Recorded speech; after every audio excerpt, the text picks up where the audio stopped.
Nang mabigo ang diplomasya, hindi salita ang naging sagot ng Ukraine. Ginawa nilang isang battlefield na nagkakahalaga ng $600 milyong ang Antipsky Bridge.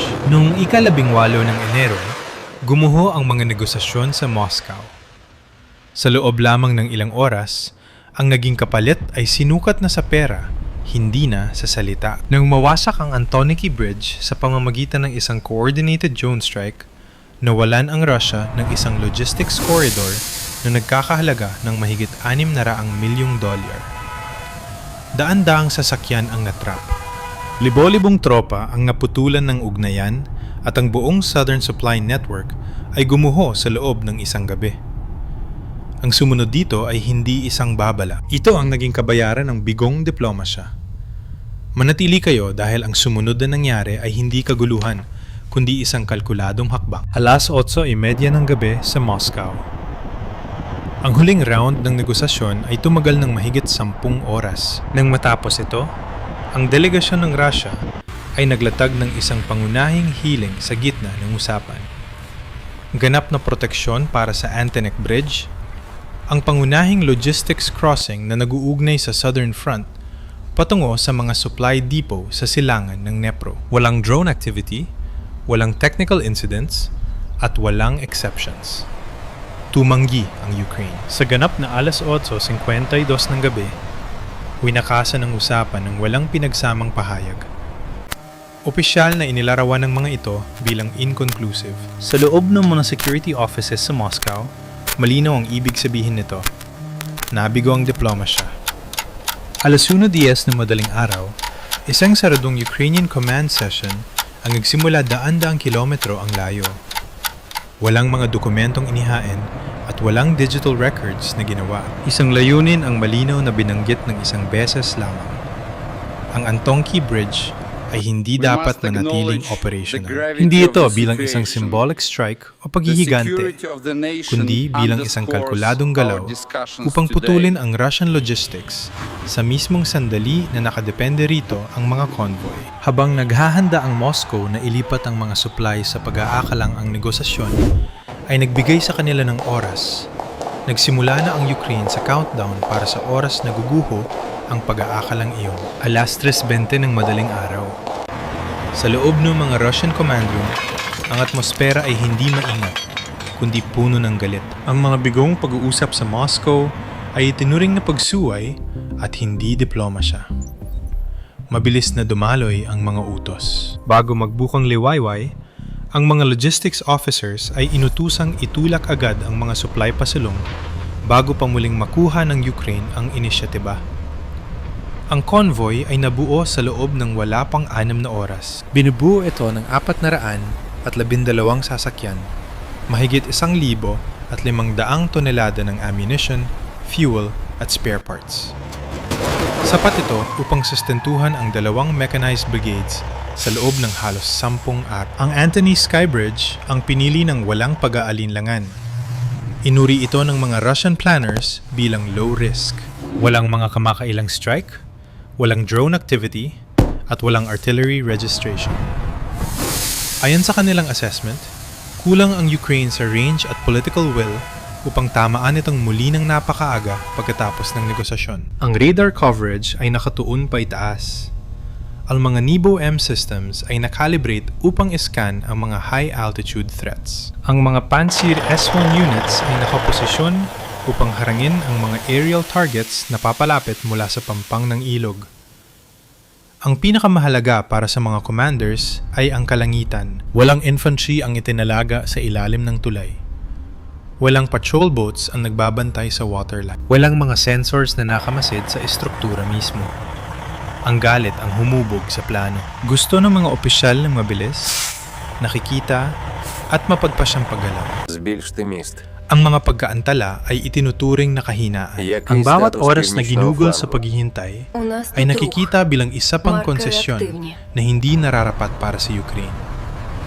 Ang hindi nila napagtanto ay ito. Ang timing ng convoy ay napredict na. Ang ruta nito ay na-model na.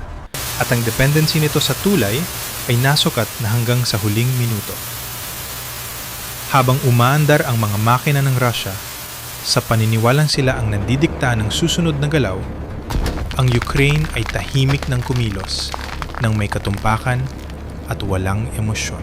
Kung alam mo kung kailan eksaktong tatawid ang iyong kaaway sa ilog, saan ka maghihintay? Sa loob ng 4 na magkakasunod na gabi, ang Russian surveillance ay walang iniulat na kakaiba sa kahabaan ng ilog. Ang mga reconnaissance drones ay nagdala ng normal na thermal patterns. Ang mga radar archives ay hindi nagpakita ng structural anomalies malapit sa Antipsky Bridge. Ngunit sa alas 11:47 ng gabi, 5 araw bago gumalaw ang convoy, ang assessment na iyon ay tahimik na naluma. Sa ilalim ng eastern span ng tulay, isa-isang kumapit ang mga electromagnetic clamps.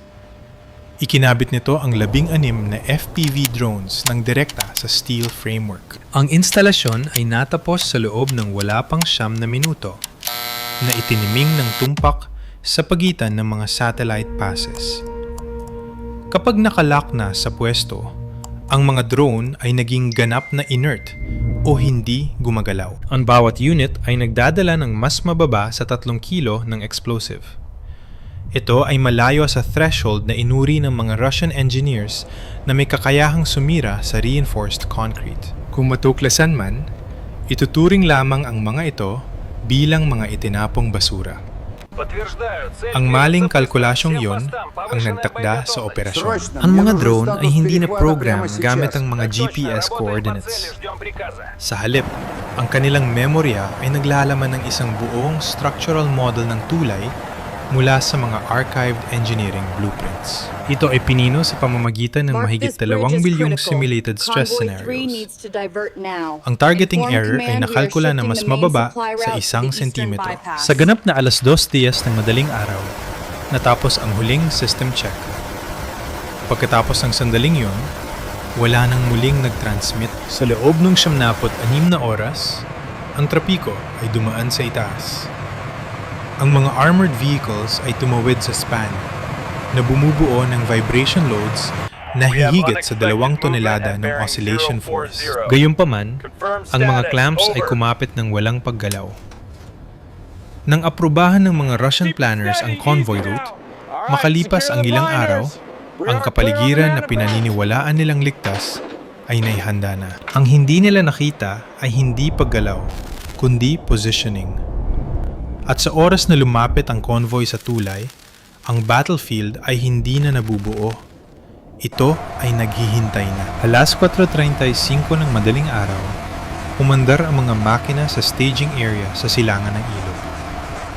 Sa loob ng ilang minuto, ang isang column na umaabot sa halos 6 na kilometro ay gumulong patungo sa Antipsky Bridge. 412 sasakyan na puno ng ammunition, fuel, spare barrels at field rations.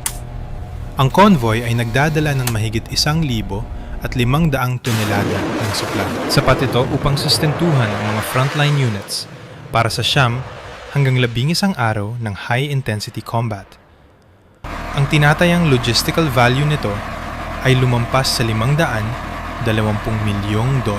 Para sa Russian Command, ang paggalaw na ito ay hindi mapanganib kundi symbolic. Walang Ukrainian artillery fire na sumunod. Walang drones na lumitaw sa itaas. Walang warning indicators na umilaw sa anumang screen. Sa unang pagkakataon sa loob ng ilang linggo, ang ruta ay naging tahimik. Ang katahimikang iyon ay maling nabigyang kahulugan bilang pag-aalinlangan. Sa ganap na alas 5:02 na madaling araw, ang mga namungunang elemento ay nakarating sa tulay.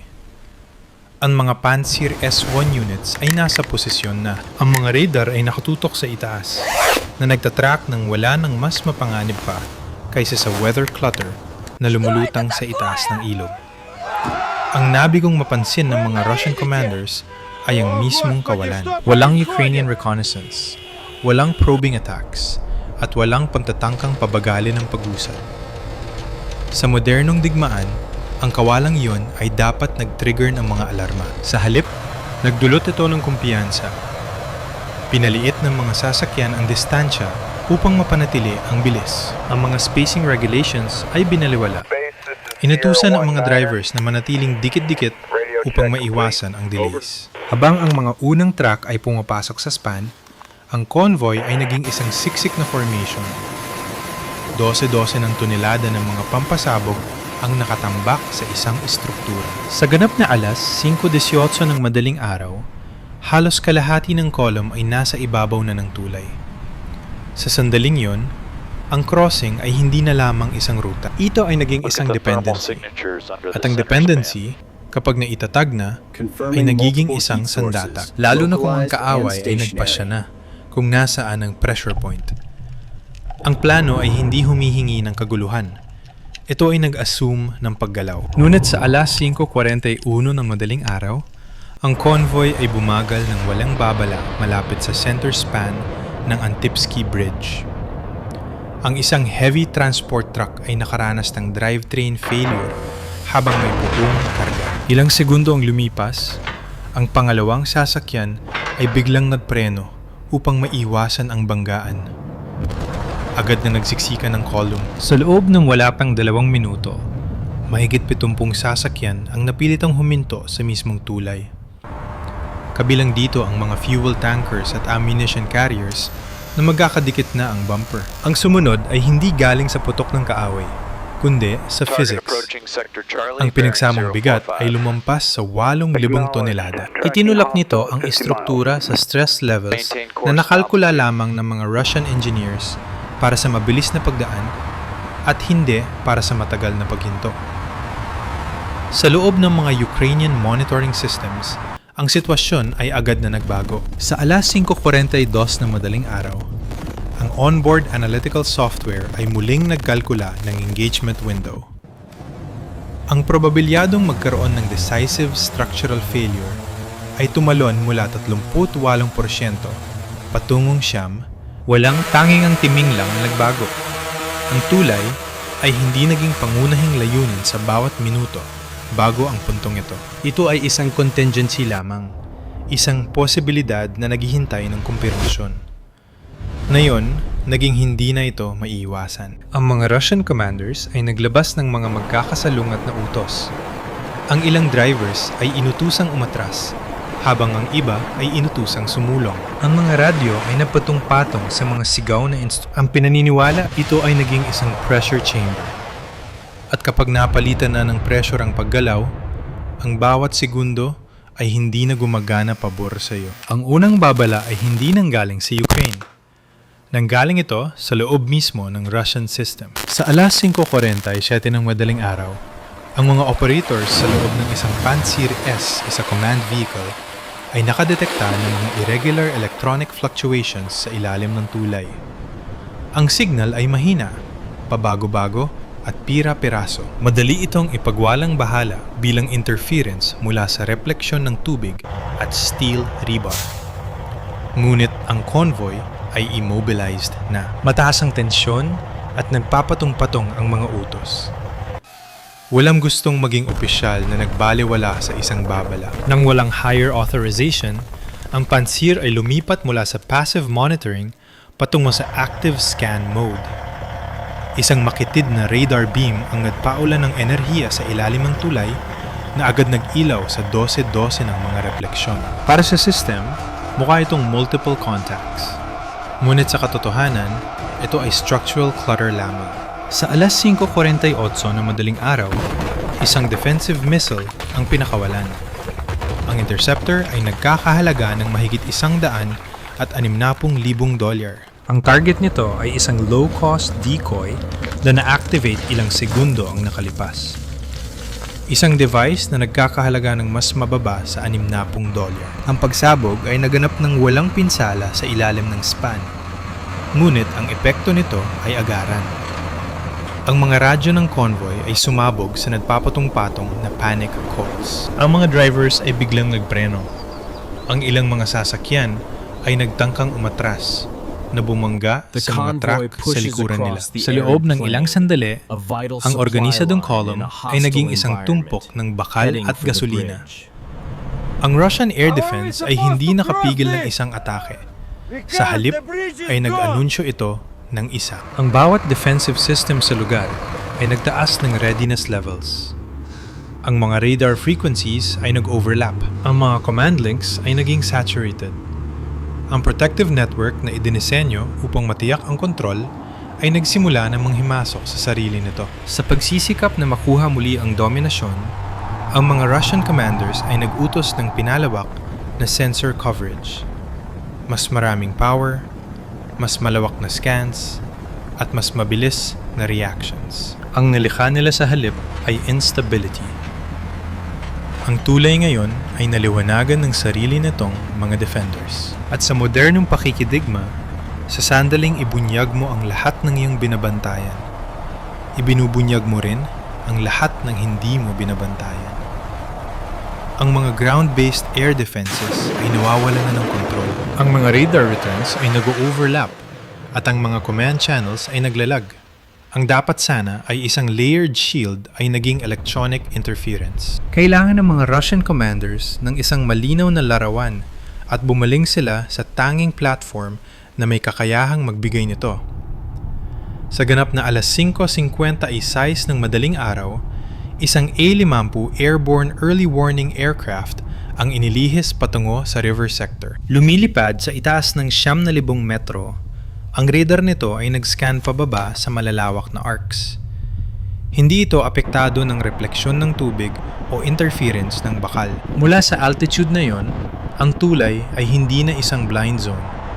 Ito ay ganap ng nakalantad. Sa loob ng ilang segundo, natukoy ng system ang maraming maliliit na thermal signatures sa ilalim ng central span. Individual na insignificant, ngunit sa kabuuan, ay imposible ng balewalain. Ang data stream na ito ay nagpabago sa labanan sa isang saglit. Ang mga target tracks ay hindi na lamang mga pag-aakala, kundi verified at continuous na. Ang impormasyon ay sabay-sabay na ipinadala sa regional command centers at sa isang S-400 battery na nakaposisyon mahigit 80 kilometro ang layo. Naglaho ang oras para sa pagpapasya. Sa alas 5:58 ng madaling araw, inilabas ang launch authorization. Isang missile na nagkakahalaga ng mahigit $3 milyong ang nagliyab at mabilis na umakyat. Bumibilis ito sa extreme speed bago lumiko patungo sa tawiran. Binuo upang puksain ang mga fighter aircraft, itinalaga na ito ngayon sa mga targets na mas maliit pa sa mga civilian vehicles. Ang intensyon ay simple, alisin ang kawalang katiyakan. Sa halip, lalo pa itong pinarami. Sa sandaling punuin ng radar ng 50 ang lugar, ang bawat konektadong system ay sabay-sabay na nag-react. Ang mga defensive layers na hindi kailanman idinisenyo upang gumana ng sabay-sabay ay nagsimulang mag-agawan sa prioridad. Pumasok na ang kalangitan sa labanan. At nang mangyari yon, ang sitwasyon sa ilalim ng tulay ay tumigil sa pagiging isang localized incident. Ito ay naging isang cascading crisis na nangyayari ng mas mabilis kaysa sa anumang command structure na kayang mag-stabilize. Ang pag-akyat ng missile ay kumuha sa atensyon ng lahat. Sa ganap na alas 6:01 ng madaling araw, ang S-400 interceptor ay nakarating sa terminal guidance. Ang seeker nito ay nakalock sa kung ano ang tila pinakamalakas na radar return sa sector. Isang signature na mas malaki kaysa sa mga drones mismo. Ngunit hindi yon ang target. Isang fiber optic line ang inilabas sa loob ng wala pang isang segundo na umaabot ng mahigit 30 metro sa likod ng isa sa mga FPV units. Sa dulo nito, isang ALE-50 decoy ang na-activate. Pinalalakas nito ang papasok na radar energy at muling ibino-broadcast ito ng mahigit 100 beses kaysa sa orihinal na lakas. Para sa missile, ang pagpili ay naging automatic. Iniwan ng guidance system ang mga drones at itinuwid ang kurso patungo sa mas maliwanag na signal. Ilang segundo ang lumipas, ang isang $3 milyong na interceptor ay sumabog ng mataas sa ibabaw ng ilog. Ang pagsabog ay walang naabot, kundi ang atensyon ng lahat. Sa loob ng radius na halos 50 kilometro, nairehistro ng mga Russian Air Defense Units ang pagsabog bilang isang confirmed engagement. Ang mga radar operators ay nagbago ng elevation. Ang tracking priorities ay muling itinalaga paitaas. Ang mga fire control systems ay muling na-recalibrate para sa mga aerial threats.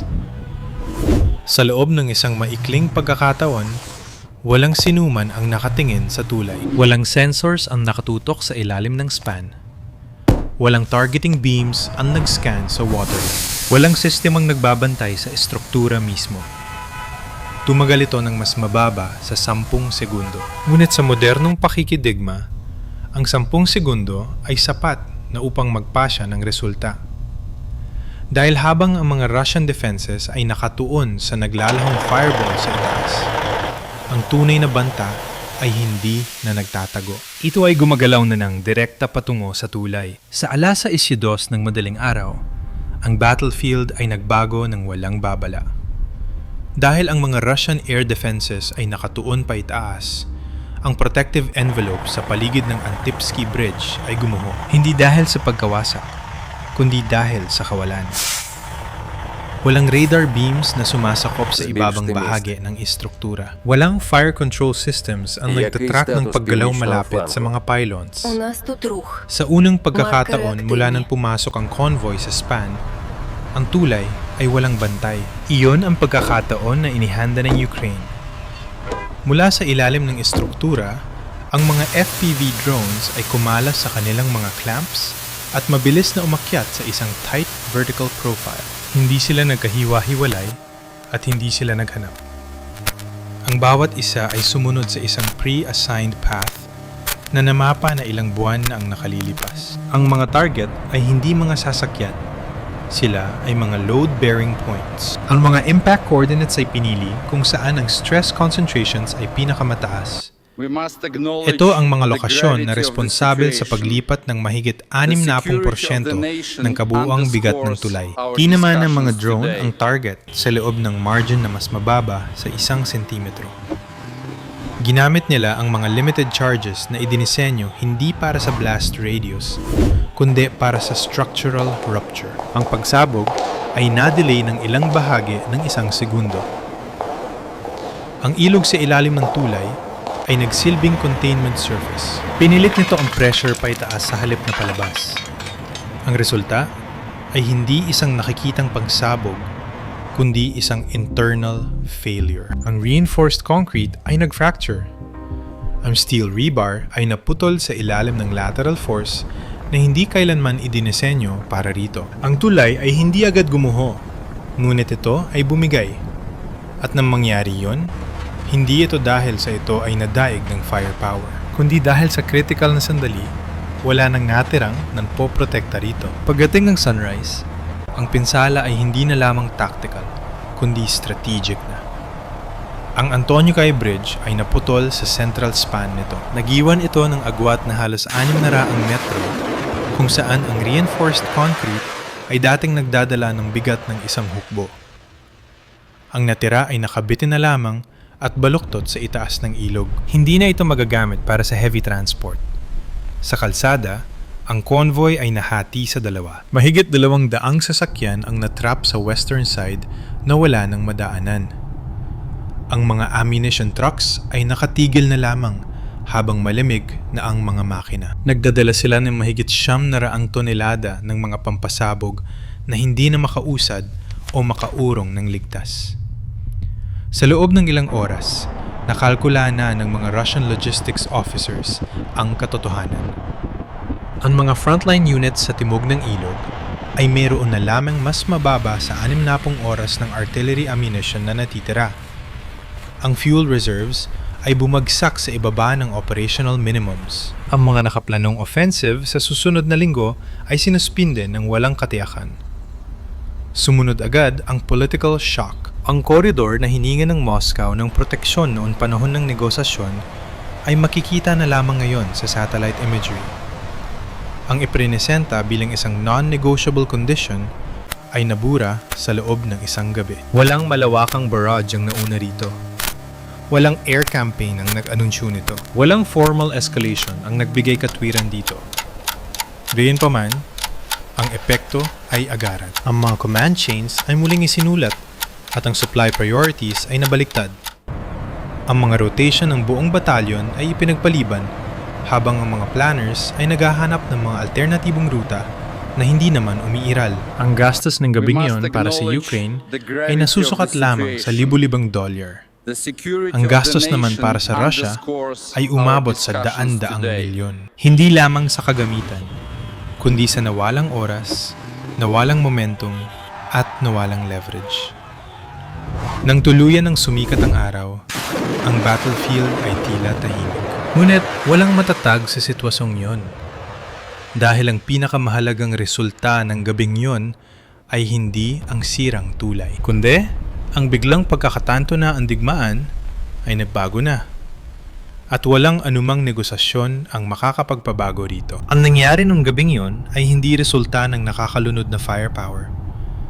Ito ay resulta ng timing, kalkulasyon, at isang sandali kung saan ang katiyakan ay pumalit sa pag-aalinlangan. Walang mga hukbo ang nag-clash ng harap-harapan. Walang dramatic breakthrough ang sumunod. Gayunpaman, ang buong frontline ay naramdaman ang epekto bago pa man ganap na sumikat ang araw. Ang operasyong ito ay nagpakita kung paano ang modernong pakikidigma ay hindi na lamang nakadepende sa kung sino ang may mas maraming tangke o missiles, kundi sa kung sino ang unang nakakaunawa sa dependency, pressure, at vulnerability. Isang tulay ang bumagsak, ngunit ang mas malalim na pagguho ay nangyari sa ibang dako. Sa mga planning assumptions, sa logistical confidence, at sa paniniwalang ang kontrol ay matitiyak sa pamamagitan lamang ng negosasyon. Ngayon, ang tanong ay para sa inyo.